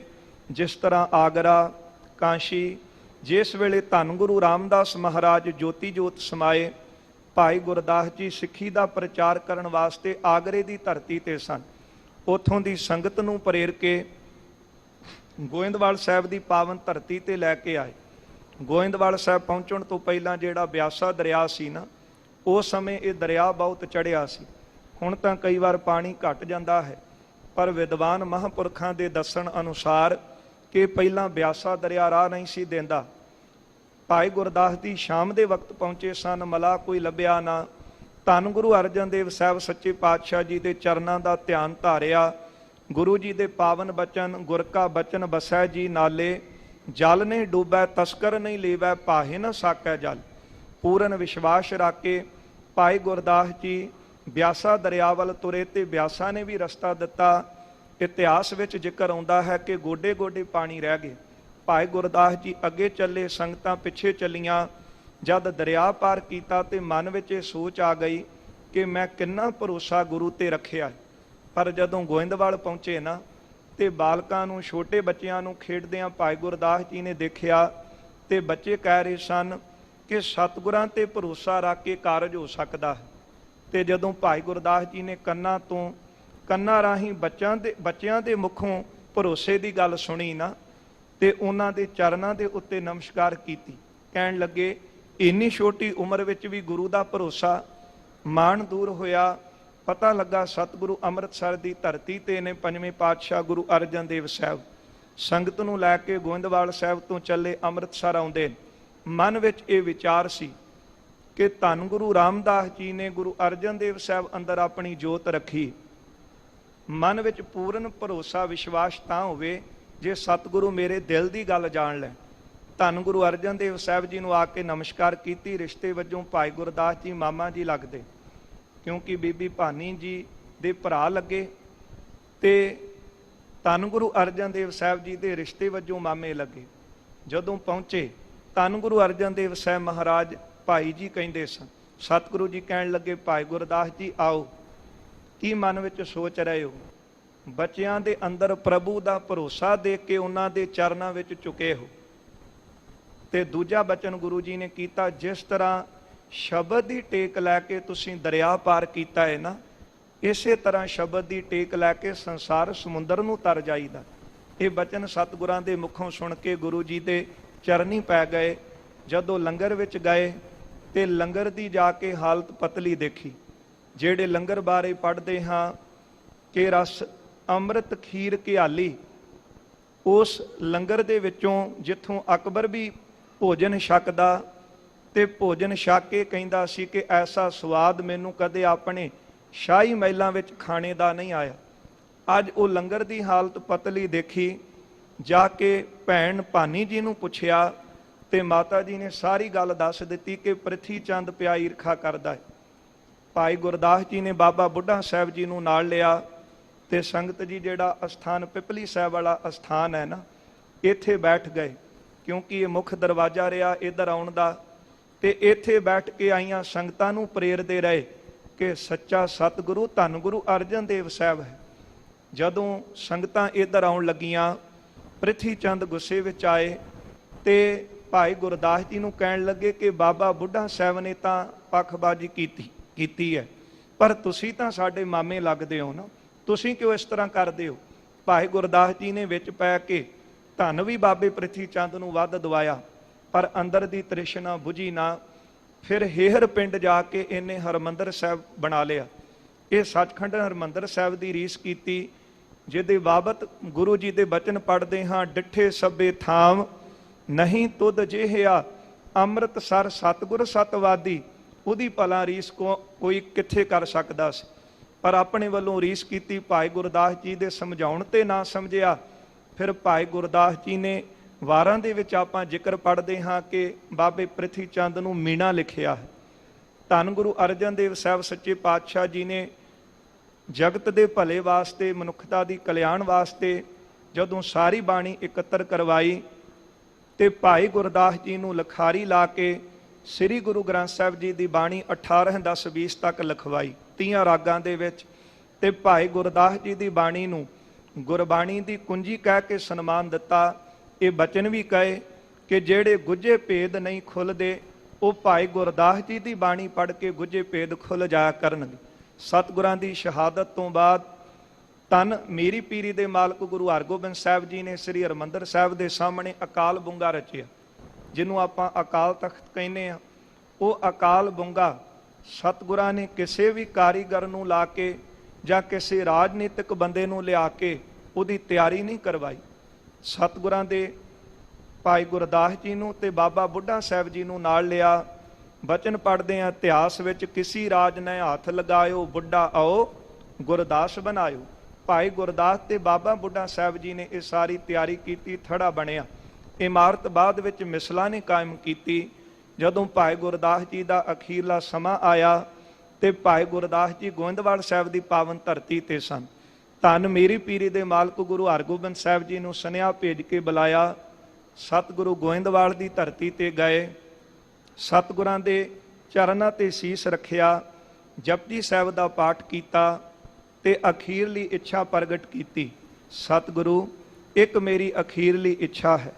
ਸਤਿਗੁਰੂ ਕਹਿਣ ਲੱਗੇ ਕਿ ਭਾਈ ਗੁਰਦਾਸ ਜੀ ਕਹਿਣ ਲੱਗੇ, ਸਤਿਗੁਰੂ ਇਹ ਇੱਛਾ ਹੈ ਕਿ ਮੇਰੇ ਮਰਨ ਤੋਂ ਬਾਅਦ, ਜਾਣ ਤੋਂ ਬਾਅਦ ਮੇਰੀ ਕੋਈ ਜਗ੍ਹਾ ਨਾ ਬਣਾਈ ਜਾਵੇ। ਮੈਂ ਸਾਰੀ ਉਮਰ ਸ਼ਬਦ ਦੀ, ਗੁਰੂ ਦੀ ਗੱਲ ਕੀਤੀ ਹੈ ਤੇ ਮੈਂ ਚਾਹੁੰਦਾ ਕਿ ਮੈਨੂੰ ਆਪਣੇ ਵਿੱਚ ਅਭੇਦ ਕਰਿਓ। ਤੇ ਸਿੱਖ ਚਾਹੁੰਦਾ ਹੈ ਕਿ ਮੇਰੇ ਗੁਰੂ ਦੀ ਸ਼ੋਭਾ ਹੋਵੇ, ਗੁਰੂ ਦੀ ਉਪਮਾ ਹੋਵੇ। ਸਤਿਗੁਰਾਂ ਦੀ ਗੋਦ ਦੇ ਵਿੱਚ ਭਾਈ ਗੁਰਦਾਸ ਜੀ ਨੇ, ਸੰਗਤ ਜੀ, ਭਾਦੋਂ ਸੁਦੀ 8 ਨੂੰ ਤੇ ਸੰਮਤ 1694 ਨੂੰ ਅੱਜ ਵਾਲੇ ਦਿਨ ਭਾਈ ਗੁਰਦਾਸ ਜੀ ਨੇ ਆਪਣਾ ਇਹ ਪੰਜ ਭੌਤਿਕ ਸਰੀਰ ਜਿਹੜਾ ਸੀ ਛੱਡ ਕੇ ਸੱਚਖੰਡ ਪਿਆਨਾ ਕੀਤਾ। ਤੇ ਦੂਜਾ ਦਿਹਾੜਾ ਬਾਬਾ ਬਿਧੀ ਚੰਦ ਸਾਹਿਬ ਜੀ ਦਾ ਅੱਜ ਸੱਚਖੰਡ ਪਿਆਨਾ ਹੈ। ਬਾਬਾ ਬਿਧੀ ਚੰਦ ਜੀ ਦਾ ਜਨਮ ਪਿੰਡ ਸ਼ੀਨਾ ਹੈ ਤੇ ਬਾਬਾ ਦੇਵਾ ਸਿੰਘ ਜੀ ਦੇ ਗ੍ਰਹਿ ਵਿਖੇ ਮਾਤਾ ਸੰਭਲੀ ਜੀ ਦੀ ਕੁੱਖ ਤੋਂ ਸੰਮਤ 1636 ਨੂੰ ਹੋਇਆ। ਆਪ ਜੀ ਬਚਪਨ ਵਿੱਚ ਹੀ ਡੀਲ ਡੋਲ ਸਰੀਰ ਵਾਲੇ ਸਨ। ਸਰਾੜੀ ਦੇ ਨੇੜੇ ਪਿੰਡ ਜਿਹੜਾ ਅੱਜ ਚੋਲਾ ਸਾਹਿਬ, ਇੱਥੋਂ ਦੇ ਰਹਿਣ ਵਾਲੇ ਸਨ ਭਾਈ ਅਦਲੀ ਜੀ ਮਹਾਂਪੁਰਖ, ਜਿਨ੍ਹਾਂ ਨੂੰ ਭਾਈ ਕਾਨ ਸਿੰਘ ਜੀ ਨਾਭਾ ਆਤਮ ਗਿਆਨੀ ਸਿੱਖ ਲਿਖਦੇ ਹਨ। ਉਹਨਾਂ ਦੀ ਸੰਗਤ ਦੇ ਨਾਲ ਆਪ ਸ਼ਹੀਦਾਂ ਦੇ ਸਰਤਾਜ ਧੰਨ ਗੁਰੂ ਅਰਜਨ ਦੇਵ ਸਾਹਿਬ ਜੀ ਦੀ ਸ਼ਰਨ ਦੇ ਵਿੱਚ ਆਏ। ਇੱਥੇ ਆ ਕੇ ਆਪ ਜੀ ਵੀ ਆਤਮ ਗਿਆਨੀ ਸਿੱਖ ਬਣੇ। ਭਾਈ ਗੁਰਦਾਸ ਜੀ ਨੇ ਗੁਰਬਿਲਾਸ ਪਾਤਸ਼ਾਹੀ 6ਵੀਂ ਵਿੱਚ ਪੜ੍ਹਦੇ ਹਾਂ, ਚਲਤ ਪੰਥ ਗੁਰਬਾਣੀ ਗਾਵੇ। ਐਸਾ ਜੀਵਨ ਬਾਬਾ ਬਿਧੀ ਚੰਦ ਸਾਹਿਬ ਜੀ ਦਾ ਗੁਰੂ ਜੀ ਦੀ ਸ਼ਰਨ ਵਿੱਚ ਆ ਕੇ ਬਣਿਆ ਕਿ ਮਾਰਗ ਚਲਤ ਹਰੇ ਹਰ ਗਾਈਏ। ਤੇ ਭਾਈ ਗੁਰਦਾਸ ਜੀ ਨੇ ਵਾਰਾਂ ਦੇ ਵਿੱਚ, ਭਾਈ ਗੁਰਦਾਸ ਜੀ ਨੇ ਵਾਰਾਂ ਵਿੱਚ ਬਾਬਾ ਬਿਧੀ ਚੰਦ ਸਾਹਿਬ ਜੀ ਨੂੰ ਮਹਾਂਪੁਰਖ ਲਿਖਿਆ ਹੈ। ਬਾਬਾ ਬਿਧੀ ਚੰਦ ਸਾਹਿਬ ਜੀ ਦੇ ਤਾਈਂ ਭਾਈ ਗੁਰਦਾਸ ਜੀ ਪੂਰੀ ਪੰਕਤੀ ਲਿਖਦੇ ਨੇ ਕਿ ਮਹਾਂਪੁਰਖ ਹੈ ਮਹਾਨੰਦ, ਬਿਧੀ ਚੰਦ ਬੁੱਧ ਬਿਮਲ ਵਿਚਾਰਾ। ਬਾਬਾ ਬਿਧੀ ਚੰਦ ਸਾਹਿਬ ਮਹਾਂਪੁਰਖ ਹਨ ਤੇ ਸ਼੍ਰੇਸ਼ਟ ਬੁੱਧੀ ਵਾਲੇ ਤੇ ਸ਼੍ਰੇਸ਼ਟ ਵਿਚਾਰ ਵਾਲੇ। ਧੰਨ ਗੁਰੂ ਅਰਜਨ ਦੇਵ ਪਾਤਸ਼ਾਹ ਮਹਾਰਾਜ ਜੀ ਜਦੋਂ ਲਾਹੌਰ ਨੂੰ ਗਏ ਨਾ, ਤੇ ਬਾਬਾ ਬਿਧੀ ਚੰਦ ਸਾਹਿਬ ਪੰਜਾਂ ਸਿੱਖਾਂ ਦੇ ਸਮੇਤ ਇਹ ਨਾਲ ਸਨ। ਪੰਜਾਂ ਸਿੱਖਾਂ ਦੇ ਵਿੱਚ ਬਾਬਾ ਬਿਧੀ ਚੰਦ ਜੀ ਵੀ ਨਾਲ ਗਏ। ਇਹਨਾਂ ਦਾ ਨਾਮ ਸੀ ਭਾਈ ਬਿਧੀਆ, ਭਾਈ ਜੇਠਾ, ਭਾਈ ਪਿਰਾਣਾ, ਭਾਈ ਲੰਗਾ ਤੇ ਭਾਈ ਪੈੜਾ ਜੀ। ਧੰਨ ਗੁਰੂ ਅਰਜਨ ਦੇਵ ਸਾਹਿਬ ਜੀ ਦੀ ਸ਼ਹਾਦਤ ਨੂੰ ਅੱਖੀਂ ਡਿੱਠਾ। ਇਹ ਵੱਡੇ ਮਹਾਨ ਯੋਧੇ ਤੇ ਬੜੇ ਚਤੁਰ ਬੁੱਧੀ ਦੇ ਮਾਲਕ ਨੇ, ਪਰ ਗੁਰੂ ਜੀ ਦੀ ਆਗਿਆ ਸੀ ਪ੍ਰਭੂ ਦੇ ਭਾਣੇ ਨੂੰ ਅਸੀਂ ਮਿੱਠਾ ਕਰਕੇ ਮੰਨਣਾ ਹੈ। ਗੁਰੂ ਦੀ ਰਜ਼ਾ ਦੇ ਵਿੱਚ ਰਹੇ। ਸਤਿਗੁਰਾਂ ਦੀ ਸ਼ਹਾਦਤ ਤੋਂ ਬਾਅਦ ਸਿੱਖਾਂ ਦੇ ਵਿੱਚ ਮਾਯੂਸੀ ਛਾਣ ਲੱਗੀ ਤੇ ਬਾਬਾ ਬਿਧੀ ਚੰਦ ਸਾਹਿਬ ਜੀ ਨੇ ਫਿਰ ਵੱਧ ਚੜ੍ਹ ਕੇ ਸਿੱਖੀ ਦਾ ਪ੍ਰਚਾਰ ਕੀਤਾ। ਜਿਸ ਵੇਲੇ ਧੰਨ ਗੁਰੂ ਹਰਗੋਬਿੰਦ ਸਾਹਿਬ ਅਕਾਲ ਤਖਤ ਰਚ ਕੇ ਤਖਤ ਤੇ ਬਿਰਾਜਮਾਨ ਹੁੰਦੇ ਨੇ, ਨੌਜਵਾਨੀਆਂ ਦੀ ਮੰਗ ਕਰਦੇ ਨੇ, ਤੇ ਬਾਬਾ ਬਿਧੀ ਚੰਦ ਸਾਹਿਬ ਆਪਣੇ ਪਿੰਡ ਸੁਰ ਸਿੰਘ ਤੋਂ 2 ਢਾਡੀ ਨੱਥਾ ਤੇ ਅਬਦੁੱਲਾ ਤੇ 52 ਸਿਰ ਕੱਢ ਨੌਜਵਾਨਾਂ ਨੂੰ ਲੈ ਕੇ ਗੁਰੂ ਜੀ ਦੀ ਹਜ਼ੂਰੀ ਵਿੱਚ ਹਾਜ਼ਰ ਹੁੰਦੇ। ਜਦੋਂ ਨੌਜਵਾਨਾਂ ਦੀ ਗਿਣਤੀ ਵਧੀ ਤੇ ਫਿਰ ਇਹਨਾਂ ਨੂੰ ਜਥਿਆਂ ਵਿੱਚ ਵੰਡਿਆ ਗਿਆ। 5 ਜਥਿਆਂ ਵਿੱਚ ਵੰਡਿਆ ਗਿਆ। ਪਹਿਲੇ ਜਥੇ ਦੇ ਮੁਖੀ ਬਣਾਇਆ ਭਾਈ ਲੰਗਾ ਜੀ ਨੂੰ। ਇਹਨਾਂ ਦਾ ਕੰਮ ਸੀ ਨੌਜਵਾਨਾਂ ਨੂੰ ਲੈ ਕੇ, ਯੋਧਿਆਂ ਨੂੰ ਲੈ ਕੇ ਅੱਗੇ ਹੋ ਕੇ ਫੌਜਾਂ ਦਾ ਟਾਕਰਾ ਕਰਨਾ। ਦੂਜੇ ਜਥੇਦਾਰ ਬਣੇ ਬਾਬਾ ਬਿਧੀ ਚੰਦ ਸਾਹਿਬ ਤੇ ਗੁਰੀਲਾ ਯੁੱਧ ਕਰਦੇ ਸਨ। ਤੀਖਣ ਬੁੱਧੀ ਵਾਲੇ ਸਨ ਤੇ ਗੁਰੀਲਾ ਯੁੱਧ ਕਰਕੇ ਦੁਸ਼ਮਣਾਂ ਨੂੰ ਭਾਜੜਾਂ ਪਾ ਦਿੰਦੇ ਸਨ। ਤੀਜੇ ਜਥੇਦਾਰ ਬਣੇ ਭਾਈ ਪਿਰਾਣਾ ਜੀ। ਇਹਨਾਂ ਦੀ ਡਿਊਟੀ ਲੱਗੀ, ਤੁਸੀਂ ਪੰਜਾਬ ਦੇ ਪਿੰਡ-ਪਿੰਡ ਤੋਂ ਵਾਕਿਫ ਹੋ ਤੇ ਤੁਸੀਂ ਜਾ ਕੇ ਸੁੱਧ ਦੇਣੀ ਤੇ ਖਬਰ ਲਿਆਉਣੀ। ਚੌਥੇ ਜਥੇਦਾਰ ਭਾਈ ਪਿਰਾਗਾ ਜੀ। ਇਹਨਾਂ ਦੀ ਡਿਊਟੀ ਲੱਗੀ ਕਿ ਫੌਜਾਂ ਨੂੰ ਰਸਤ ਪਹੁੰਚਾਉਣੀ। ਤੇ ਪੰਜਵੇਂ ਜਥੇ ਦੇ ਜਥੇਦਾਰ ਸਨ ਭਾਈ ਜੇਠਾ ਜੀ। ਇਹਨਾਂ ਦੀ ਰਸਾਲਿਆਂ ਦੀ ਇਹਨਾਂ ਦੀ ਡਿਊਟੀ ਲਾਈ ਗਈ। ਇਸੇ ਤਰ੍ਹਾਂ ਬਾਬਾ ਬਿਧੀ ਚੰਦ ਸਾਹਿਬ ਸੰਗਤ ਜੀ ਧੰਨ ਗੁਰੂ ਹਰਗੋਬਿੰਦ ਸਾਹਿਬ ਜੀ ਦੇ ਚਾਰੇ ਜੰਗਾਂ ਵੇਲੇ ਗੁਰੂ ਜੀ ਦੇ ਨਾਲ ਰਹੇ। ਪਹਿਲੀ ਜੰਗ ਲੋਹਗੜ੍ਹ ਦੀ, ਇੱਥੇ ਵੀ ਆਪ ਜੀ ਨੇ ਵੱਧ ਚੜ੍ਹ ਕੇ ਅੱਗੇ ਜਿਹੜੇ ਤੁਰਕ ਚੜ੍ਹ ਕੇ ਆਏ ਸਨ ਉਹਨਾਂ ਦੇ ਆਊ ਲਾਏ। ਦੂਜਾ ਜੰਗ ਹੋਇਆ ਸ੍ਰੀ ਹਰਗੋਬਿੰਦਪੁਰ ਦੀ ਧਰਤੀ ਤੇ। ਇੱਥੇ ਮੁਗਲਸ ਖਾਂ ਆਇਆ ਤੇ 7000 ਫੌਜ ਲੈ ਕੇ ਤੇ ਸ੍ਰੀ ਹਰਗੋਬਿੰਦਪੁਰ ਦੀ ਧਰਤੀ ਤੇ ਘੇਰੜ ਦਾ ਪੁੱਤਰ ਕਰਮਚੰਦ ਤੇ ਚੰਦੂ ਦਾ ਪੁੱਤਰ ਰਤਨ ਚੰਦ, ਜਲੰਧਰ ਦੇ ਸੂਬੇਦਾਰ ਅਬਦੁਲ ਖਾਨ ਨੂੰ ਉਹਨਾਂ ਨੇ ਨਾਲ ਲੈ ਕੇ ਚੜ੍ਹਾਈ ਕਰ ਦਿੱਤੀ। ਉਸ ਵੇਲੇ ਭਾਈ ਜੱਟੂ ਮੁਖੀ ਹੋ ਕੇ ਅੱਗੇ ਫੌਜਾਂ ਲੈ ਕੇ ਡਟੇ ਤੇ ਬਾਬਾ ਬਿਧੀ ਚੰਦ ਸਾਹਿਬ ਜੀ ਦੀ ਡਿਊਟੀ ਸੀ ਜਿੱਥੇ ਲੋੜ ਹੋਵੇ ਉੱਥੇ ਫੌਜਾਂ ਪਹੁੰਚਾਉਣੀਆਂ। ਭਾਈ ਜੱਟੂ ਜੀ ਦੀ ਸ਼ਹਾਦਤ ਹੋਈ ਤੇ ਬਾਬਾ ਬਿਧੀ ਚੰਦ ਸਾਹਿਬ ਇਹਨਾਂ ਨੇ ਅੱਗੇ ਹੋ ਕੇ ਜੰਗ ਲੜੀ ਤੇ ਉਦੋਂ ਅਬਦੁਲ ਖਾਨ ਨੂੰ ਵੀ ਇਹ ਦੇਖ ਕੇ ਕਹਿਣਾ ਪਿਆ ਸੀ ਕਿ ਅਸੀਂ ਤਾਂ ਇਹੋ ਹੀ ਸੋਚਦੇ ਸਨ ਕਿ ਨਾਈ ਸ਼ੀਂਬੇ ਜੱਟ ਲੁਹਾਰ ਇਕੱਠੇ ਕੀਤੇ ਨੇ, ਪਰ ਇੱਥੇ ਆ ਕੇ ਪਤਾ ਲੱਗਾ ਕਿ ਇਹ ਤਾਂ ਗੁਰੂ ਸਾਹਿਬ ਨੇ ਸੂਰਮਿਆਂ ਦੀ ਫੌਜ ਸਾਜੀ ਹੈ। ਜੰਗ ਜਿੱਤੀ। ਤੀਜੀ ਜੰਗ ਦਾ ਕਾਰਨ ਬਣਿਆ ਸੰਗਤ ਜੀ, ਕਾਬਲ ਦੀ ਸੰਗਤ ਗੁਰੂ ਸਾਹਿਬ ਲਈ ਭੇਟਾ ਲੈ ਕੇ ਗੁਰੂ ਚਰਨਾਂ ਵਿੱਚ ਹਾਜ਼ਰ ਹੋ ਰਹੀ ਸੀ। ਲਾਹੌਰ ਦੀ ਧਰਤੀ ਤੇ ਇਹਨਾਂ ਦਾ ਜਿਹੜਾ ਧਨ ਦੌਲਤ ਦਾ ਖਜ਼ਾਨਾ ਸੀ, ਸਾਰੀਆਂ ਭੇਟਾਵਾਂ ਜਿਹੜੀਆਂ ਖੋਹ ਲਈਆਂ ਗਈਆਂ। ਉਸ ਵੇਲੇ ਸੰਗਤ ਨੇ ਆ ਕੇ ਗੁਰੂ ਸਾਹਿਬ ਜੀ ਦੇ ਚਰਨਾਂ ਵਿੱਚ ਬੇਨਤੀ ਕੀਤੀ, ਮਹਾਰਾਜ। ਸੇਠ ਕਰੋੜੀ ਮਲ ਆ ਕੇ ਨੇਤਰ ਭਰ ਕੇ ਗੁਰੂ ਜੀ ਨੂੰ ਕਹਿਣ ਲੱਗਾ ਕਿ ਆਪ ਜੀ ਲਈ ਦਰਿਆਈ ਘੋੜੇ ਬੜੇ ਸੁੰਦਰ ਦਿਲਬਾਗ ਤੇ ਗੁਲਬਾਗ ਲਿਆ ਰਿਹਾ ਸੀ, ਪਰ ਲਾਹੌਰ ਦੇ ਹਾਕਮਾਂ ਨੇ ਘੋੜੇ ਖੋਹ ਲਏ। ਤੇ ਮਹਾਰਾਜ ਪ੍ਰਸੰਨ ਹੋ ਕੇ ਕਹਿੰਦੇ ਨੇ ਕਿ ਸੇਠ ਕਰੋੜੀ ਮਲ ਨੂੰ ਸਤਿਗੁਰੂ ਕਹਿੰਦੇ, ਸੇਠ ਜੀ ਜਿਹੜੀ ਭੇਟਾ ਤੁਸੀਂ ਲਿਆਂਦੀ ਸੀ ਸਾਨੂੰ ਪ੍ਰਵਾਨ ਹੋ ਗਈ, ਕਿਉਂਕਿ ਸਾਨੂੰ ਤਾਂ ਭੇਟਾ ਉਦੋਂ ਹੀ ਕਬੂਲ ਹੋ ਜਾਂਦੀ ਹੈ ਜਦੋਂ ਸਿੱਖ ਆਪਣੇ ਮਨ ਚੋਂ ਫੁਰਨਾ ਬਣਾ ਲੈਂਦਾ ਹੈ। ਇਹ ਹੁਣ ਘੋੜੇ ਲਿਆਉਣ ਦੀ ਸੇਵਾ ਨਿਭਾਉਣਗੇ ਬਾਬਾ ਬਿਧੀ ਚੰਦ ਸਾਹਿਬ। ਤੇ ਪਹਿਲਾ ਘੋੜਾ ਬਾਬਾ ਬਿਧੀ ਚੰਦ ਸਾਹਿਬ ਜੀ ਲਾਹੌਰ ਗਏ ਤੇ ਜਿਹੜਾ ਜੀਵਨ ਸਿੱਖ ਸੀ ਉਹਦੇ ਘਰ ਠਹਿਰੇ। ਆਪਣਾ ਲਿਬਾਸ ਘਾਈਆਂ ਵਾਲਾ ਬਣਾਇਆ, ਚੰਗਾ ਘਾਹ ਲੈ ਕੇ ਕਿਲੇ ਦੇ ਬਾਹਰ ਬੈਠ ਜਾਣਾ। ਜਿਹੜਾ ਦਰੋਗਾ ਸੀ ਕਿਲੇ ਦਾ ਸੌਂਦੇ ਖਾਂ, ਉਹਨੇ ਬਾਬਾ ਬਿਧੀ ਚੰਦ ਸਾਹਿਬ ਦੇ ਕੋਲੋਂ ਘਾਹ ਲਿਆ, ਬੜਾ ਪਸੰਦ ਆਇਆ। ਹਰ ਰੋਜ਼ ਬਾਬਾ ਬਿਧੀ ਚੰਦ ਸਾਹਿਬ ਦੀ ਡਿਊਟੀ ਲਾ ਦਿੱਤੀ, ਇੱਥੋਂ ਤੱਕ ਕਿ ਪ੍ਰਸੰਨ ਹੋ ਕੇ ਇਹਨਾਂ ਨੂੰ ਨੌਕਰੀ ਆਪਣੇ ਪਾਸ ਰੱਖ ਲਿਆ। ਜਿਹੜੀ ਤਨਖਾਹ ਮਿਲਣੀ ਬਾਬਾ ਜੀ ਨੇ, ਇਹਨਾਂ ਨੂੰ ਧਨ ਦੀ ਕੀ ਲੋੜ ਸੀ, ਬਾਬਾ ਬਿਧੀ ਚੰਦ ਸਾਹਿਬ ਨੇ ਸਿਪਾਹੀਆਂ ਦੇ ਵਿੱਚ ਵੰਡ ਦੇਣੀ।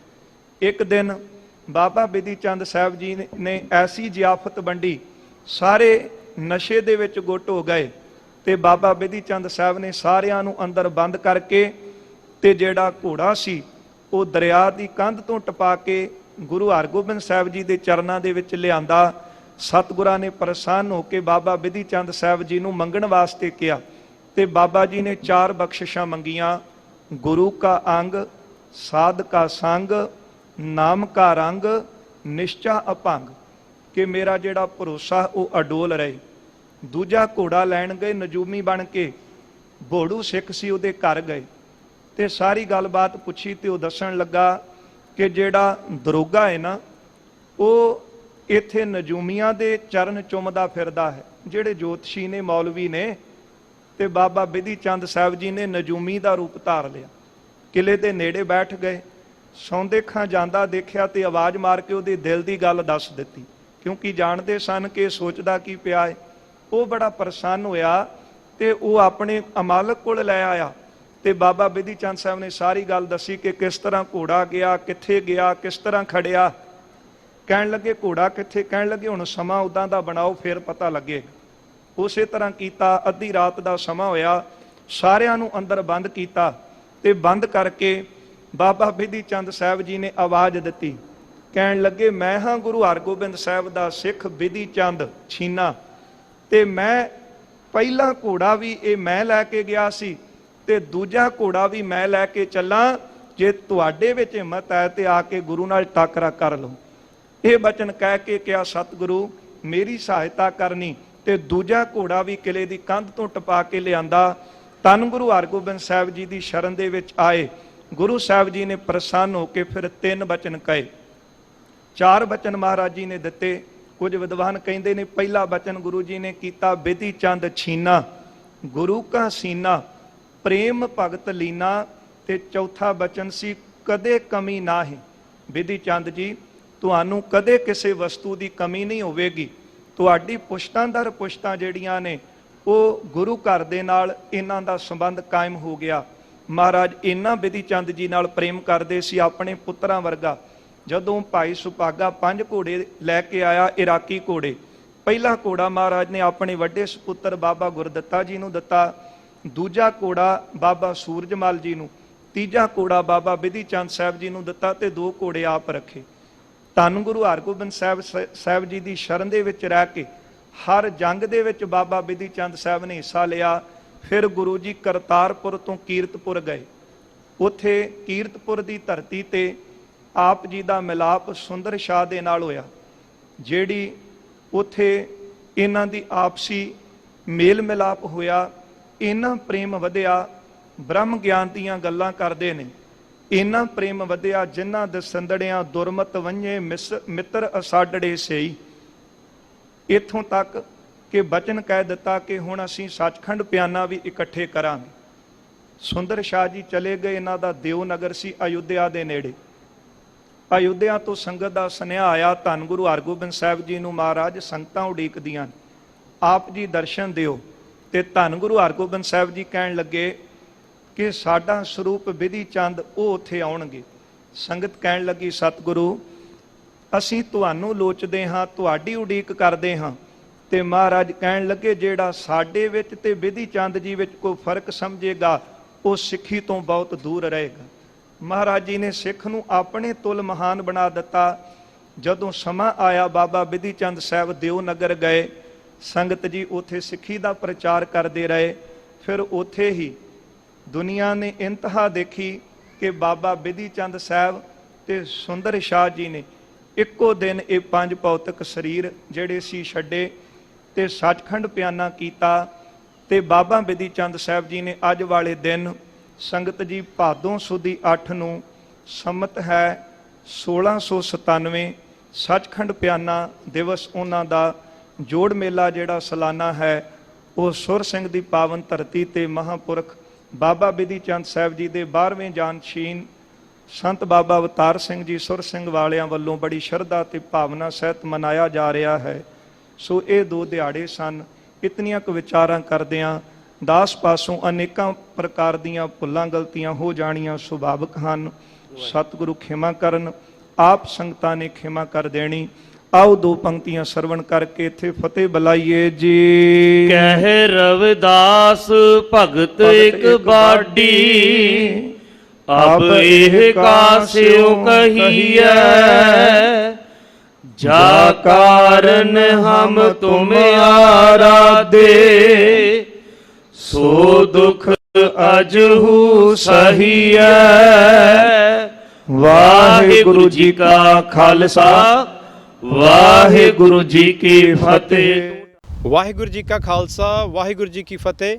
ਸ਼ੇਰੇ ਪੰਜਾਬ ਗੁਰਬਾਣੀ YouTube ਚੈਨਲ ਨੂੰ ਵੱਧ ਤੋਂ ਵੱਧ ਸਬਸਕ੍ਰਾਈਬ ਕਰੋ ਤੇ ਇਸ ਤੇ ਗੁਰਬਾਣੀ ਸ਼ਬਦ ਕੀਰਤਨ ਤੇ ਇਤਿਹਾਸ ਨਾਲ ਵੱਧ ਤੋਂ ਵੱਧ ਜੁੜ ਕੇ ਆਨੰਦ ਮਾਣੋ ਤੇ ਆਪਣੀ ਜ਼ਿੰਦਗੀ ਨੂੰ ਸਫਲ ਕਰੋ। ਵਾਹਿਗੁਰੂ ਜੀ ਕਾ ਖਾਲਸਾ, ਵਾਹਿਗੁਰੂ ਜੀ ਕੀ ਫਤਿਹ।